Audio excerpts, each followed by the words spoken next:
So in order to address the topic, which is really very wide, we're talking about 100 years, the topic itself is witnessing a growing interest among many academics, professionals from various disciplines and professions, whether architecture, urban design, urban planning, landscape architecture, urban geography, anthropology, cultural theory. All of these disciplines have interest in a way or another, or conducted some work on the Gulf region and the Arabian Peninsula. So the talk places emphasis on key issues that illustrate various forms of transformations. Since the Arabian Peninsula has witnessed really significant transformations over several decades, it's not possible to cover all examples, it's not possible to cover all cities. So what you will see in this presentation is snapshots that cover a number of points and include some contextualization by referring to geocultural politics of the region, exploring the evolution of the physical environment in light of key events. That's also a second component of this presentation. And then discussion about manifestations of how these events translate into the built form. And I will try to conclude with an argument on the need for comprehensive frameworks when we try to investigate rapidly developing contexts. So as part of the contextualization for understanding the peninsula, one should refer to some aspects of geocultural politics. These continue to fluctuate, and fluctuate here in terms of the level of influence, the type of influence, and the associated implications.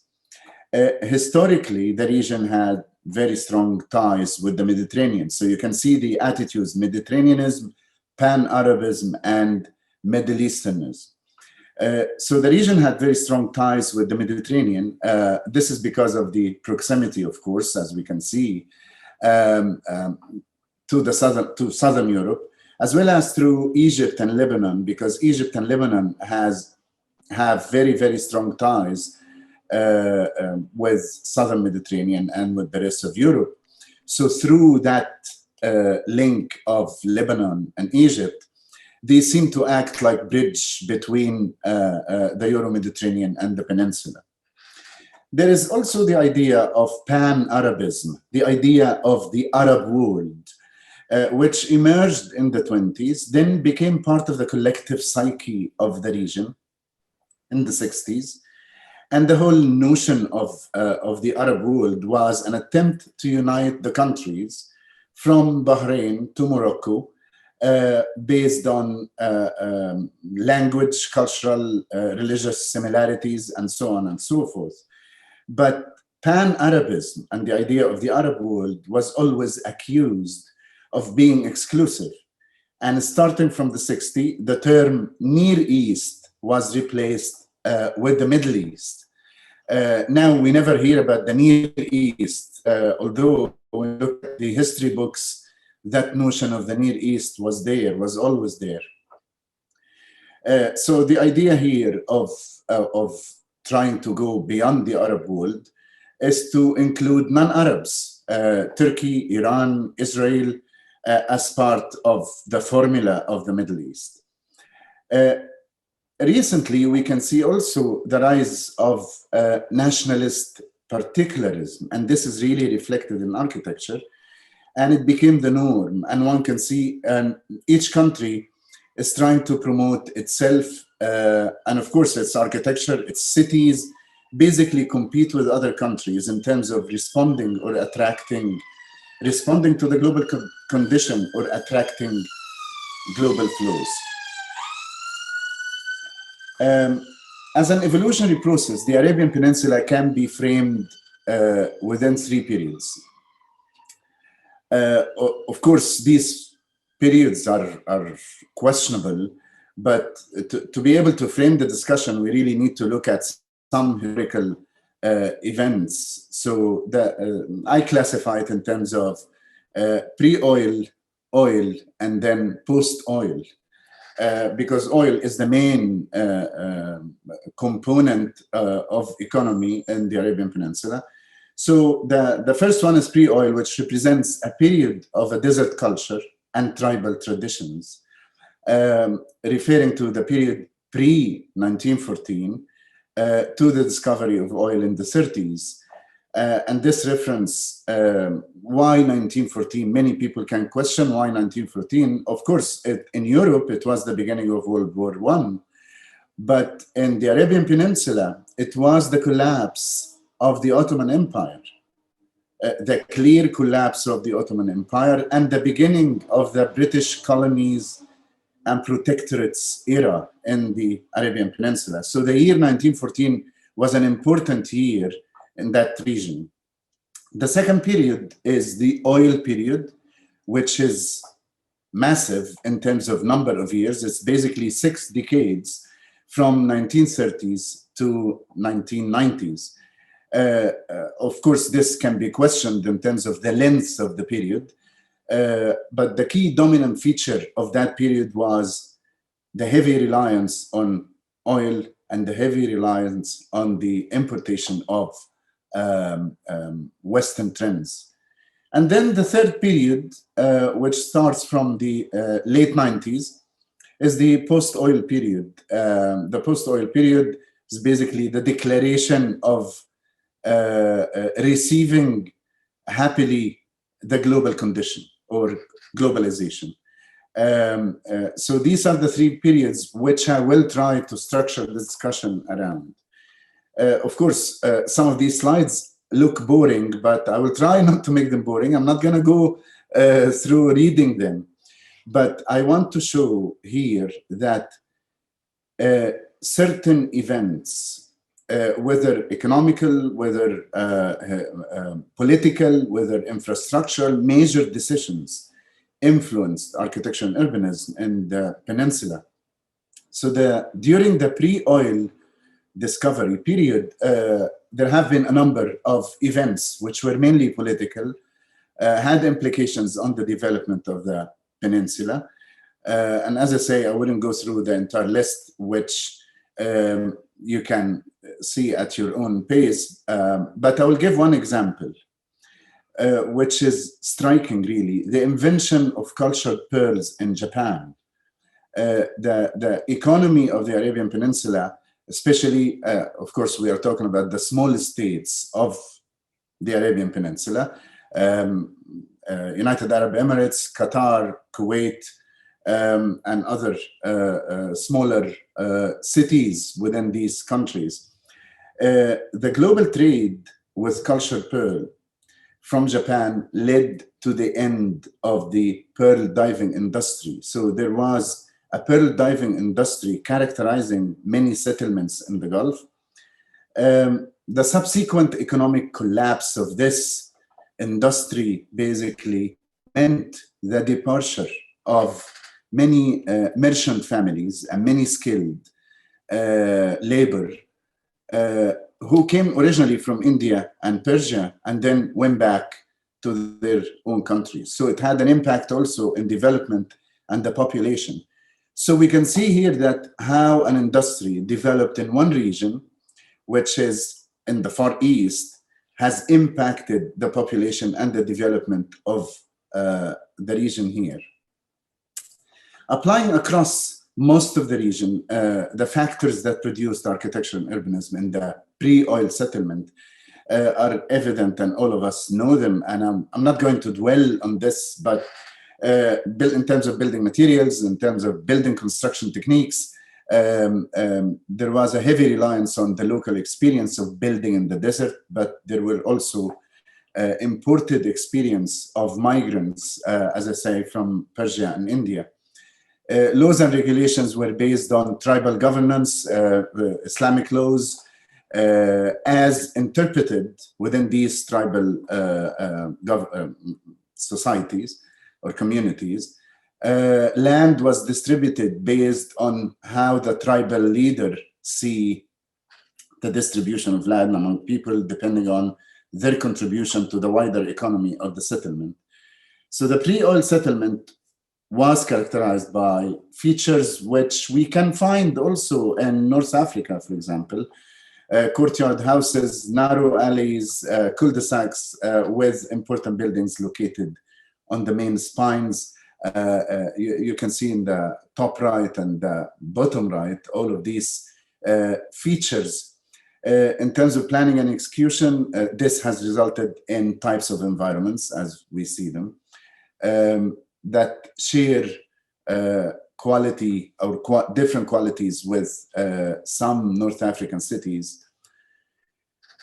Some of the important buildings that were developed by affluent merchant or ruling families during that period, pre-oil, you can see a number of buildings, and some of them are really important.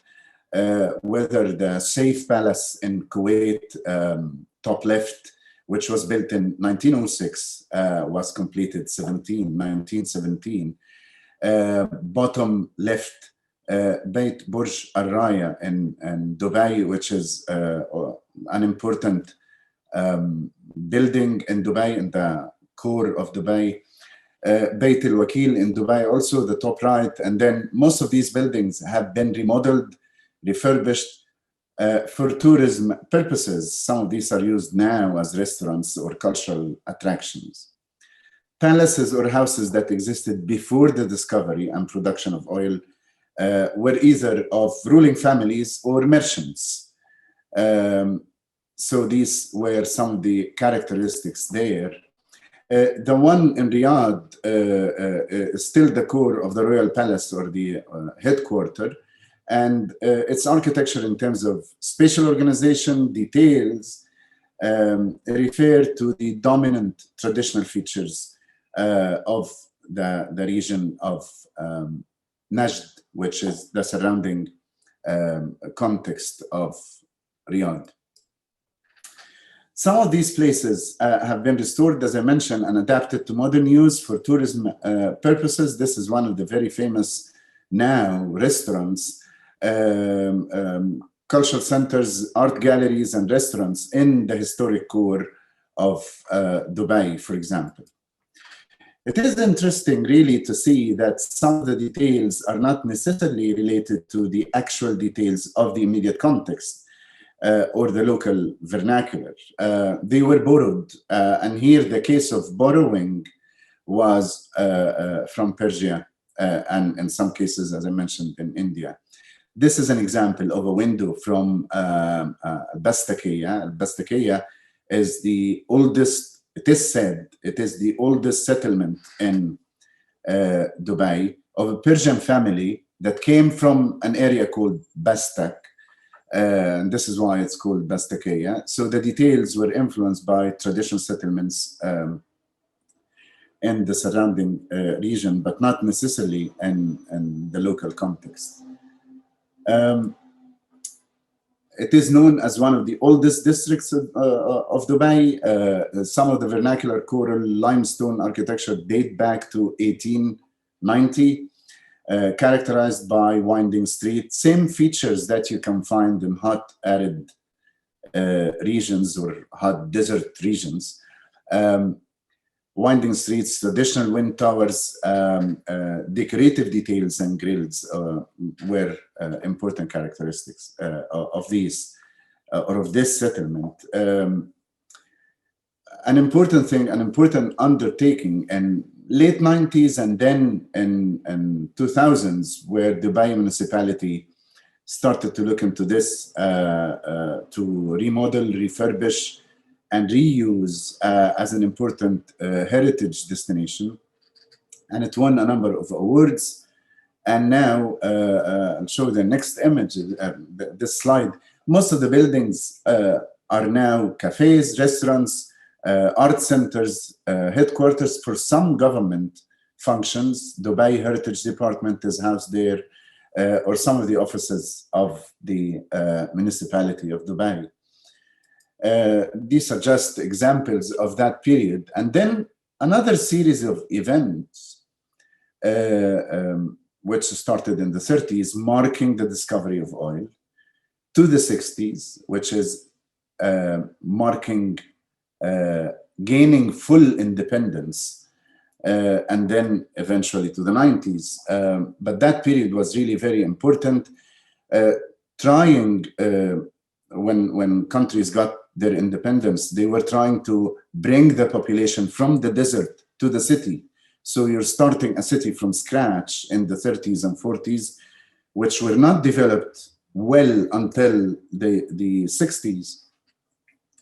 So it was a challenge really to bring people who are used to the Bedouin culture, the desert traditions of the settlements on oases or coastal settlements, to bring them to live the urban life and in the city.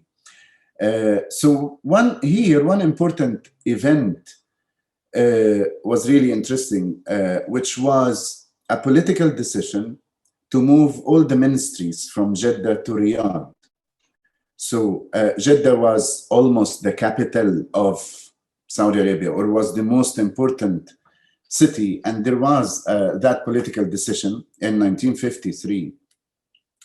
The relevance of that is that basically the decision to develop Riyadh as a capital and the administrative center of the largest Gulf state in terms of population, in terms of area, and in terms of resources, led to the construction boom of the peninsula during that period. So that's an important event. Series of political infrastructure events, but the entire period was fully focusing on developing and revising master plans. So the initiation of master plans, bringing international architects, international planners, and of course, the early planners can be seen in Doc Siad's work of Riyadh, or Llewellyn Davis of Qatar, the first Qatar Doha master plan. Another important event during that period, as we moved to the 70s, was the outbreak of the Lebanese war. One would question really why Lebanese war, the civil war, had impact on the Gulf. That's an important question. Basically, Beirut and Lebanon in general was the regional financial center. Most of the international trade, most of the banking systems, international banking systems, were through Lebanon and Beirut. So definitely the civil war gave an opportunity to these banking systems to move into the closest locations, and Bahrain and Dubai were basically the attraction of these trades and international practices. And there's no doubt that this has influenced also Bahrain and Dubai, Manama and Dubai. As we can see, war in one country significantly impact development in another country. It's exactly like that idea of Japan manufactured pearl industry impacting the development of the region negatively. So the period of 30s, 90s represent oil architecture. The factors that produced architecture and urbanism in this period include, again, building materials, 100% imported, building technology and building techniques, fully imported, the establishment of the governance system and planning authorities started to emerge and take shape. The overall physical outcome during this period was, as we can see here, modern urban patterns, and in many cases, and depending on the scale, of course, similar to many modern North American cities, including the idea of downtown, the idea of central business district, all of these, the grid structure, the inverted courtyard. So the house used to include the courtyard inside. Now the courtyard became outside the house, still a private area, but outside the built fabric of the house. So all these were influential aspects on development of that period. We can look at a number of buildings and many examples, and cities and were built from scratch. Ruling families wanted to communicate to the population the power, the stability of regimes, and that the oil revenues will be used for or by the public. So these were the messages communicated to the masses. So during the 70s, you can see a lot of public buildings basically establishing the country and the city, and this refers to a number of small Gulf states. First public buildings of large scale, like first, the one on top right, this is the first hospital in Dubai. At the same time, there was a trend to refurbish old palaces or building new ones to express, again, wealth and status. These were important aspects. The same pattern of buildings, either public buildings or palaces, continued to late 70s and 80s. The first municipal building was designed and built by in Dubai by Pacific Consultants. The one top right. You can see also the first stadium in Abu Dhabi, top left. The first post office in Doha, bottom left, and the first parliament building in the entire region in Kuwait. So these were built by international architects, mostly European architects, during that period in the 70s and 80s. Rulers also tried to impress the global community, which one important characteristic, if you have money, it must be reflected. So that was an important undertaking through architecture and through the cities and through developments, reminding the local community also of their cultural and religious backgrounds by focusing on public buildings. And you can see a wide spectrum of public buildings, whether religious buildings, as I say, palaces, hotels, banks, you name it. So these are some of the examples that we've seen there. During the early 70s, Dubai Creek was the base for oil support industries and supply boat operations in the creek. So this was also one of the first new modern buildings and built in the 70s. And it's a hotel, the Sheraton Creek Hotel.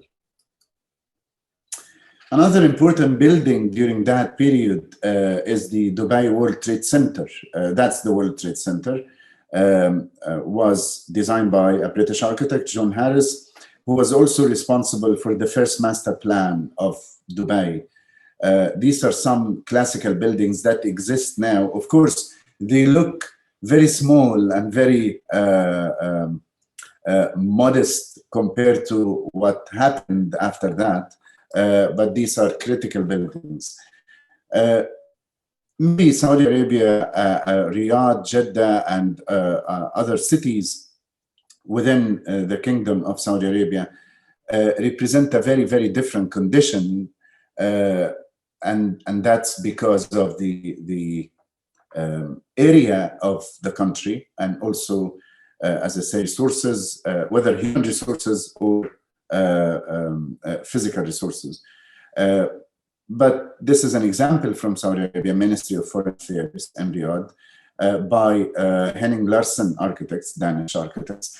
Again, a building that tried to simulate that tradition of the region, and it won the Aga Khan Award for Architecture in 1989. One of the very, very important projects, and I would see it personally as a very important project, to Wake Palace, which is a central cultural facilities of the diplomatic quarter in Riyadh.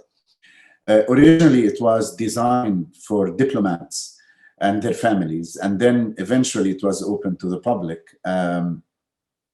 Again, this is one of the buildings that won the Aga Khan Award and was designed by Frei Otto and Boro Happold and Omrane architects. So 3 firms have collaborated in developing this. Housing has transformed significantly in all cities during the period from the 60s to the 90s. Cultural values have been reinterpreted and took several versions. And one can see here various forms of transformations across one city. It's like each line represents one city in Doha. And this was just trying to classify different periods, post-nomadic, traditional, modern, contemporary, across these cities. So the whole idea of the courtyard and the big houses became other things. So the reception and hall replaced the notion of the courtyard inside the house, and then the courtyard became outside the house. And of course, the size of the family and the notion of the, which I didn't mention and I should have, the farij is basically the cluster where a family or a group of families live together. And that cluster involves a number of houses of sons, their fathers, their sons and their families, and so on. So that structure is not visible in the urban environment anymore. So, and this is why the housing took a different turn. One should note that over these 6 decades, from the 30s to the 90s, the Gulf region is struggling with that duality of being traditional or being modern. So that dialogue is always there and is always occupying the mind of the academic community, professional community, architecture students, urban design students, and so on. So these buildings represent these kind of tension between tradition and modernity, despite that some of them are very successful, some were less successful, but there were continuous attempts to break from tradition. For example, moving from tribal governments, which is a traditional governing system, to that idea of the modern state, establishing a modern state with ministries, municipalities, and all of these is basically a breaking from the tradition that characterized the region. But at the same time, calling all the time for reflecting tradition in buildings and the built form. So that kind of duality exists and still exists, existed during this period and still exists.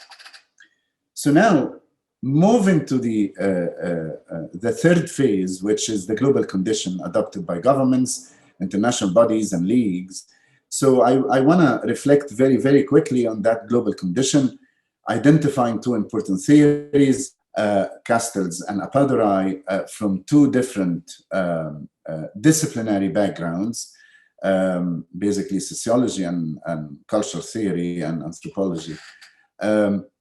So their writings were basically important for theorizing that notion of the global condition, but both of them said the same thing in the same year, but in using different language. So our societies are structured around flows of capital, information, technologies, organizations, interactions, images, sounds, symbols, and of course this includes architecture and public space.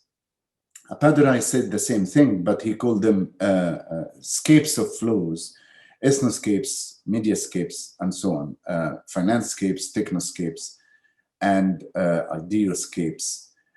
But the idea of flow itself is really very important to understand, because it has a significant impact on the development of the city.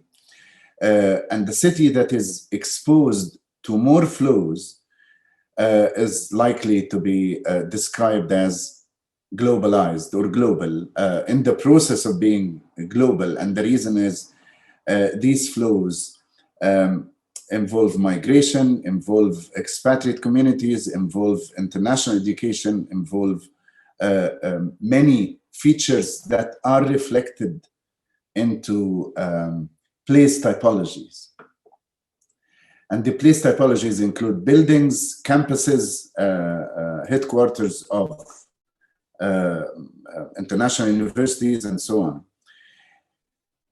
10 years later, we can see also two competing hypotheses by economists this time, also in the same year, 2005. The first is the world is flat, and the second is the world is spiky.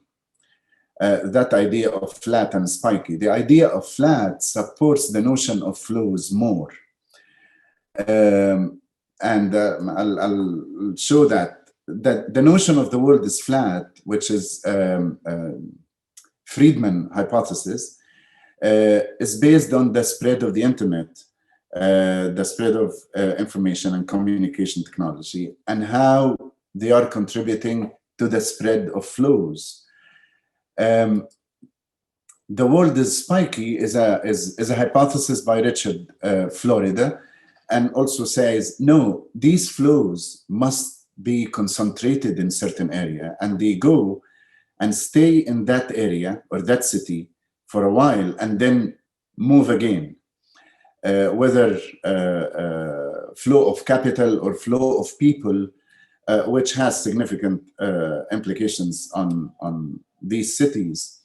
But I would say that it's not either or, it's not flat or spiky, it is both. It is flat because these flows must continue flowing, and it is spiky because they concentrate in certain cities that managed to attract them to stay. And as I say, to stay means capital stay a little bit in a city. People stay a little bit in a city. International businesses, transnational practices, all of these. So the city that is managing to attract more to come and stay is basically successful in terms of reflecting the global condition and reacting positively to the global condition. And based on the flat and spiky narrative, we can see here large-scale companies, and this is the true essence of globalization. Large-scale companies establish headquarters in key locations around the world, and economic activities, cultural activities, political activities should support these practices, which result in the culture of consumerism. You consume, or people consume, what the transnational practices produce.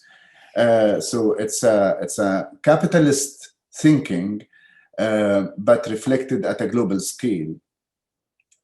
And it involves, as we say, a rapid turnover of ideas, patterns, and objects of consumption. So to accommodate transnational practices, for these cities to attract more flows, they need more connectivity, they need to adopt certain values, and the values are becoming mostly socio-economics, innovation, diversity, skills, connectivity, strategic capacity, quality of urban life, because you want to attract talent, you want to attract international company, you want to attract international education. All of these are important factors in shaping these cities and reacting to the global condition.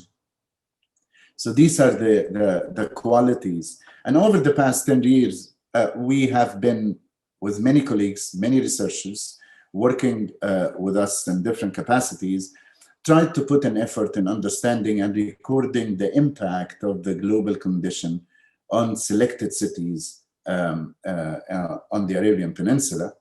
The output of examining the Gulf was a series of publications, international peer-reviewed journal papers, contribution to Venice Biennale through the Ministry of Culture in Bahrain, and many other activities. Of course, this goes along a number of workshops in ETH, Munich, UCL, and other places. But key outcomes here, I would refer to two books. One is called Demystifying Doha, and the other is Building Migrant Cities in the Gulf. They have two different purposes and two different missions. One is focusing exclusively on what happened in one city and the evolutionary process in that city. And the second is looking at that idea of multiculturalism and whether it is materializing in some Gulf cities, especially smaller Gulf states. And here we talk about Emirates, Qatar, and Bahrain. An interesting discussion took place last year where a series of events organized by Biblioteca Orientalis, which is directed, owned by Professor Petruscioli. And basically we recorded this, which is like 10, 15 minutes event discussion on some of the outcomes of these books and of these publications. So one can identify really the mid-90s as the beginning point of the post-oil urbanism, the post-oil condition. And the interesting phenomenon here is that rulers started to act as master planners, as real estate developers, and as CEOs of real estate companies. And they made really key urban development decisions about large-scale urban developments. And you can see here from, and these are massive projects, Saadiyat Island, top left, Bahrain Financial Harbor, Kuwait Silk City, and Lusail in Qatar. This is an extension to Doha. These are massive developments, and these started from the mid-90s, basically the planning for these, and then they started to take shape from 2005 and onward. So all of these projects have been completed, so they are not proposals, they are not hypothetical, except the Silk City in Kuwait, which remains at a proposal stage. But the Bahrain Financial Harbor is fully completed. Saadiyat Island, major part, maybe 80% of it is complete. And Lusail is occupied now, and with certain elements are being also completed. In parallel to all of this and the idea of global flows, we can see here also the notion of hubs. So cities wanted to act as hubs, trade hubs. You can see that in the 90s and 80s, the idea of free trade zones, free economic zones were very clear in Dubai. World trade and commercial centers in other cities, financial districts in Doha, Manama, and Dubai. So all of these hubs had impact and created place typologies that never existed in the region before.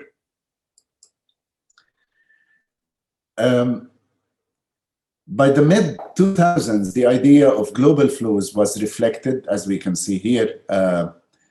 Globalized technoscapes, the exact assumptions and hypotheses of Castells and Appadurai were reflected in the Gulf region and the Arabian Peninsula in different forms, whether ethnoscapes, cultural hubs, finance-scapes, and so on.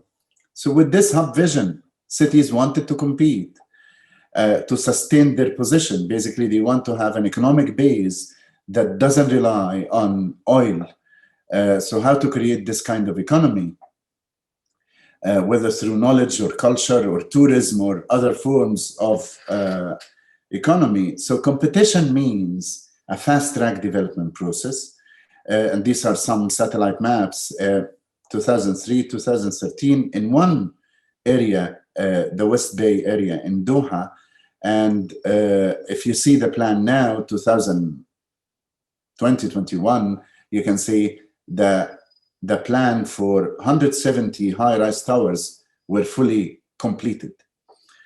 The growth also shows in the overall development of the city in terms of the built-up area.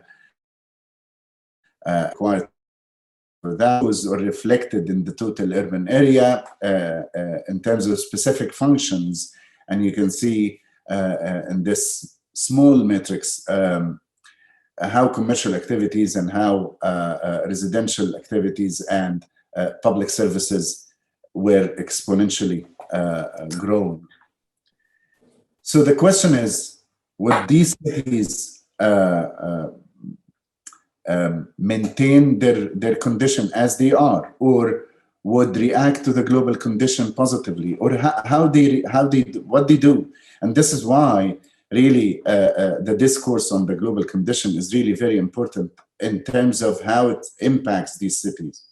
This is a comparison between cities trying to create connectivity and attraction, and how each of them in Doha, Dubai, and Manama, for example, are connected to the rest of the world. And how do we know that?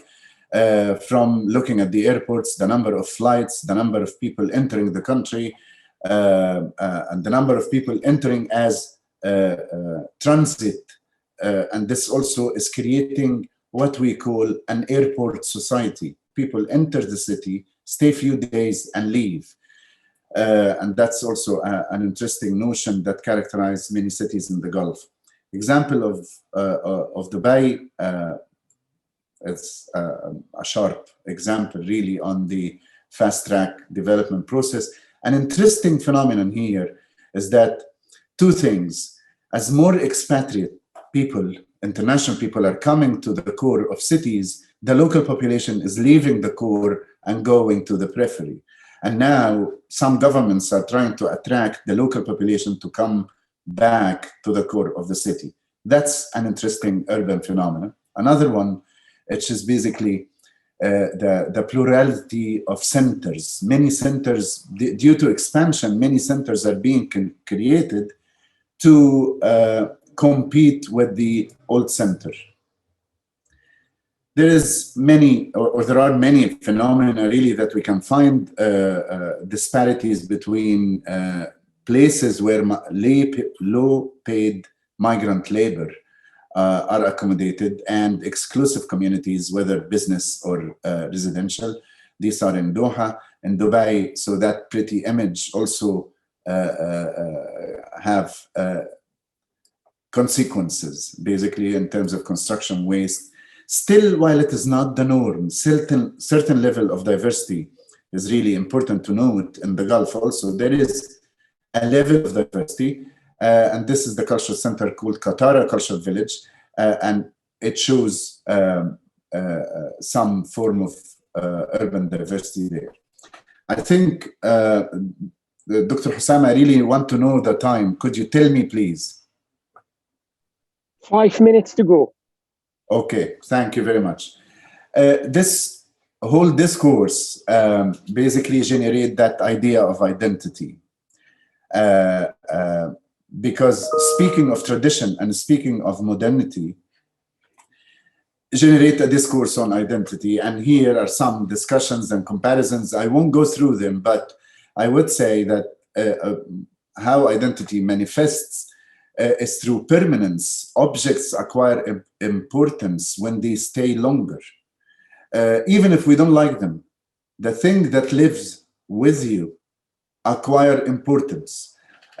So in certain areas, for example, we say, we like to see buildings like this. And these buildings were totally foreign at the time they were built.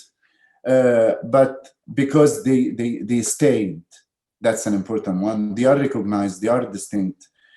So the discourse on identity must be joining these kind of discussions.